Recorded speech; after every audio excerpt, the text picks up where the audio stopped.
Praise the lord. ఈరోజు దేవుడిచ్చిన అద్భుతమైన మాటలు లూకాసు వార్త 19వ అధ్యాయము 10వ వచనం. నశించిన దానిని వెదకి రక్షించుటకు మనుష్య కుమారుడు వచ్చనని అతనితో చెప్పెను. Amen, amen, amen. క్రీస్తునందు ప్రేమైన సహోదరి సహోదరులకు ఈరోజు దేవుడిచ్చిన అద్భుతమైన మాటలను బట్టి మనము దేవుని స్తుతించాలి.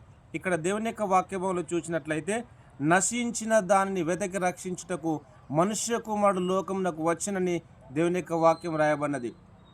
అందుకే దేవుని స్తుతించండి, ఆయన యొక్క నామను మయపరుస్తూ సంతోషముతో ముందుకు సాగాలని ప్రభు మనందరితో మాట్లాడుతుండగా ప్రార్థన చేద్దాం.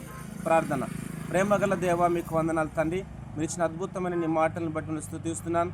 నశించిన దాన్ని వెదకి రక్షించుటకు మనుష్య కుమారుడు లోకానికి వచ్చినన్నావు తండ్రి, మీకు వందనాలు. దేవానికి స్తోత్రం. ప్రతి ఒక్కరిని రక్షించడం కొరకు ఈ లోకానికి వచ్చినందుకు నేను స్తుతిస్తూ ఈ ప్రోగ్రాం చూస్తున్న ప్రతి ఒక్కరిని మీరు దీవించమని యేసు నామములో ప్రార్థిస్తున్నాను తండ్రి. Amen, amen, amen. Thank you.